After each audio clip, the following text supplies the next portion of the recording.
On the politics, we're about to go to Perth and Peter Dutton is campaigning. The election campaign is well and truly, if not in full swing, it's not far off it.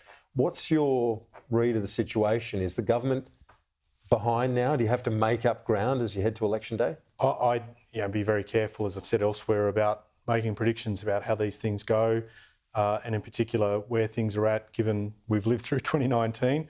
I would make this observation though, I'm stunned about how late in the day Peter Dutton has decided to develop any policy.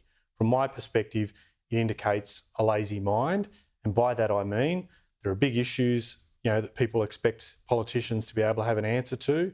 This bloke has either opposed our cost of living increases or not stumped up with many of his own. I feel like he's been on a long lunch. The first policy he's developed is around a long lunch. But people, Australians, deserve better. And if you can't come up with policies before an election that are well thought through, costed and get support, what does that say if he wins government? Well, you have no sense of what the bloke will do if he were to win and if he were to be Prime Minister. And again, I think people deserve to know what they will get from Peter Dutton, and he's done nothing on the policy front. With the polling, it's shown a pretty steady decline. The Prime Minister's approval rating is down, Labor trailing its primary vote down on the last election. Do you have confidence? Obviously, you hope you can, but that an election campaign will help drive that number up? I'd be very careful, as I said, about reading too much into polls one day and results the next.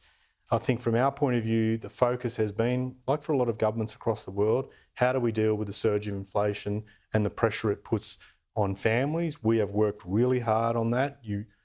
Cam referenced earlier what the Treasurer had indicated.